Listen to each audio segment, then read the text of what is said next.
Բարև բոլորին, սկսում ենք մեր հերթական բառախոսությունը, այսօր միասին սովորելու ենք էջմիածին բառը։ Էջմիածին կարող ենք նաև ասել երեք ոտք։ Մենք շատ բառեր ունենք, որոնք անուն չունեն եւ ուղղակի շարժումների տեսակով, քանի տեսակ շարժում ունենք, այդպես բնորոշում են բառը, օրինակ ունենք Ալաշկերտի երեք ոտք բառը, որը երեք տեսակ շարժումներ ունի եւ այդ առումով էջմիածինը եւս երեք ոտք բառ է, ունենք երեք տեսակ շարժումներ, ինքը շատ հին ժամանակներից եկած բառ է եւ մեզ ցույց է տալիս մեր քաղաքակրթության զարգացվածության աստիճանը, երբ հազարավոր տարիներ առաջ մարդիկ արդեն պատկերացում են ունեցել արևի շրջափուլերի եւ աստղերի մասին։ Մեր ունեցած քարանձավների, լեռներում պահպանված գրությունների վրա մենք շատ հաճախ հանդիպում ենք արևի պտույտների մասին վկայություններ, հանդիպում ենք այդ փուլերի մասին վկայություններ, հանդիպում ենք աստղակերպերի մասին վկայություններ եւ սրանք ցույց են տալիս, որ հայկական քաղաքակրթությունը այս տարածաշրջանում դեռ շատ հին ժամանակներից գոյություն ունի եւ դա պահպանված է եւ ժառափոր արձանագրությունների մեջ եւ պահպանված է բարերի մեջ եւ պահպանված է երգերի մեջ եւ հեքիաթների մեջ ամենուր իհարկե ժամանակի ընթացքում տեղեկությունները կարող են փոփոխվել, վերանվանվել, վերաիմաստավորվել, բայց սա բնավ չի խաթարում այն ճշմարտությունը, որ հայ ժողովուրդը այստեղ հազարավոր տարիներ ապրել եւ արարել է եւ մենք շատ հին քաղաքակրթություն ենք։ Էջմիածին բառի մեջ մենք ունենք 3 տեսակ շարժումներ։ Առաջինը ներս եկող շարժումն է եւ դուրս գնացող շարժումն է։ Երկրորդ տեսակը 6 քայլ դեպի աջ ենք գնում եւ 6 քայլ դեպի ձախ ենք գնում եւ երրորդ տեսակ շարժումը տեղում կատարվող շարժումներ են։ Սրանք խորհրդանշում են արևի 1 տարվա կյանքի փուլը։ Առաջ գալը եւ հետ գնալը խորհրդանշում են արևի մայրամուտը եւ արևածագը։ 6 հատ աջ գնացող շարժումները խորհրդանշում են արևի 6 ամիս շարունակ պայծառանալը, ուժեղանալը, երբ դեկտեմբերից մինչև հունիսի 22 ցերեկը անընդհատ երկարում է։ 6 ամիս ձախ գնացող շարժումները ցույց են տալիս 6 ամիս շարունակ արևի թուլանալը, ցերեկի կարճանալը եւ գիշերվա խավարի ուժեղանալը։ Եվ 4 տեղում կատարվող շարժումները ցույց են տալիս 4 օր խավարի եւ լույսի միջև պայքարը, մինչև որ լինում է կաթոլիկների մոտ օրինակ Քրիստոսի ծնունդը համարվում է հենց այդ հաղթանակի օրը, դեկտեմբերի 25-ի երեկոյան։ Քրիստոսի ծնունդը այդ օրն է կաթոլիկների մոտ եւ ամբողջ կաթոլիկ աշխարհը նշում է, որ դեկտեմբերի 25-ը Քրիստոսի ծնունդն է եւ լույսի հաղթանակն է։ Եվ հաղթանակով դարձյալ արևը սկսվում է իր նոր 1 տարվա կյանքի շրջափուլը։ Սա արևի մասին պատմող եւ համընկնող շարժումներ են, որոնք մենք անում ենք եւ իրեն շատ հին ժամանակներից սկսած բարել ենք եւ բարել ենք հենց շրջանաձև։ Շրջանը հայկական բարերի մեջ շատ է հանդիպում եւ ինքը խորհրդանշում է թե արևի սկավառակը եւ թե խորհրդանշում է մեր համայնքը։ Երբ մարդիկ շրջանով են ապրում, համայնքով են ապրում, իրենք այդ շրջանը նույնականացնում են իրենց համայնքի հետ, իրենց հետ։ Եվ դրա համար փորձում էին շրջանը հնարավորինս առողջ եւ ուժեղ պահել, քանի որ այդ շրջանը հենց իրենք են։ Իրենք նույնականացել են այդ շրջանի հետ։ Եվ եթե շրջանը առողջ եւ ուժեղ էր լինում, դա կարծեք թե բարեմաղթանք էր, դա կարծեք թե կանխակալ օրհնություն էր, որ ակնկալվում էր, որ իրենց համայնքը պետք է ունենա։ Եվ դրա համար համայնքային պարերը միշտ պարվում էին շրջանով ու փակ շրջանով։ Մեր մյուս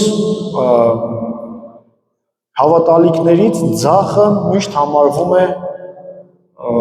վատության կողմ, վատության ուղղություն եւ ընդհակառակը աչը միշտ համարվում է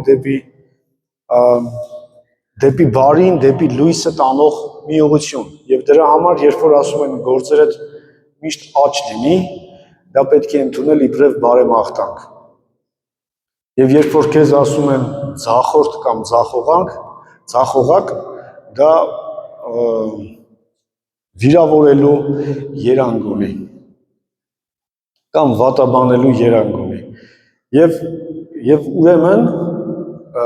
աչից էլ սկսվող հաջողություն բառը ի աչ գնալու ուղղությունն է։ Գրաբարում կամ դասական ուղղագրությունով հաջողությունը գրվում է յաջողություն, հի տառով է գրվում, եւ այս հին ինի տառն է, որ կպնում է աջողությանը, ի աջողություն, եւ ին կպնելով բառին դառնում է հի, ու կարտասվում հ հնչյունը, ու դառնում հաջողություն, այսինքն ի աջողություն գնանք միշտ։ Եվ նույնը հետ գնալը խորհրդանշում էր թարսություն, վատություն եւ առաջանալը խորհրդանշում էր, որ գործերը դեպի լավն են գնում։ Վերևը, աչը, առաջը համարում ենք դրական ուղղություն, ձախը, հետը, ներքևը ուրեմն համարում ենք վատ ուղղություն։ Եվ դրա համար շրջանային պարերում շատ դեպքերում ձախ ոտքը թողնում էին շրջանից դուրս, որը ձախորդության, թարսության նշանն էր եւ չէին ուզում նախորոք արդեն ինչ-որ մի վատ նշան թողնել ու դրանով ոնց որ վատ ազդեցություն ունենալ ապագայի վրա։ Տեսեք, հարսանիքների ժամանակ եւս տուն մտնելուց, երբ որ ափսե են կոտրում նորահարսը,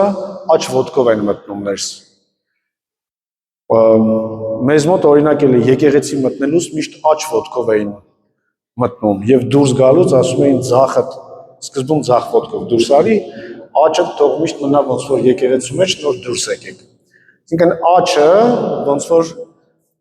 հաջողություն էր, որով մենք ապագայի վրա փորձում էինք ինչ-որ ազդեցություն ունենալ։ Եվ էջմիածին պարի մեջ ձախ ոտքը երբեք շրջանի ներսում չի հայտնվում նաև այդ տեսանկյունից ելնելով, որ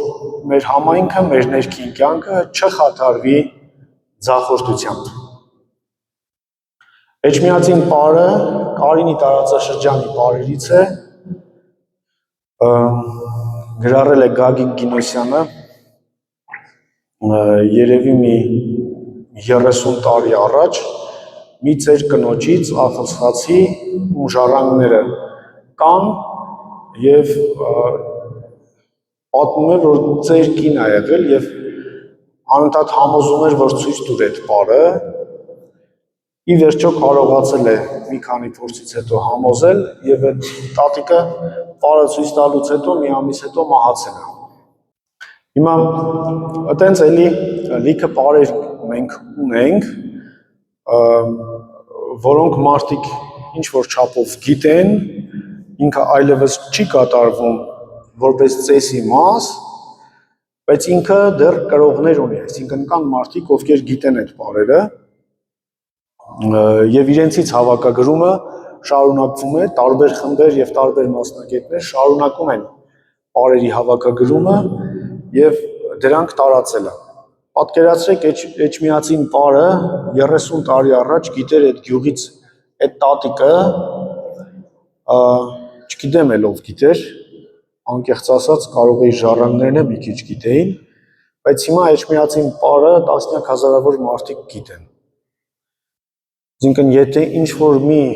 չլսված, չտեսնված անհաջողություն լինի, այդ պարը արդեն 15000 մարդու մեջ կա։ Այսինքն պատկերացրեք, այդքան ոնց են ասում, սերվեր ունենք արդեն։ Եվ ձեզանից յուրաքանչյուրը մշակութային տեղեկության կրող է եւ պահպանող է։ Եվ ինչքան շատ մարդ սովորի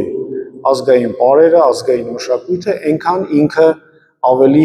ապահովագրված կլինի։ Ինչ որ վատ նախադեպերից եւ այլն։ Եվ մյուս կարևոր հատվածը, որ մենք կարողանանք իրեն քիչ-քիչ վերադարձնենք մեր կենցաղ։ Մեր խնջույքներին, հարսանիքներին, մեր տխրությունների ժամանակ, մեր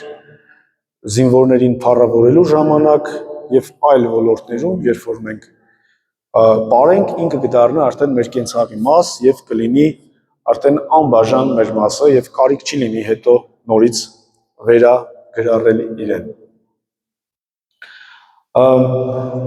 Այսքանը էջմիածին պարի մասին։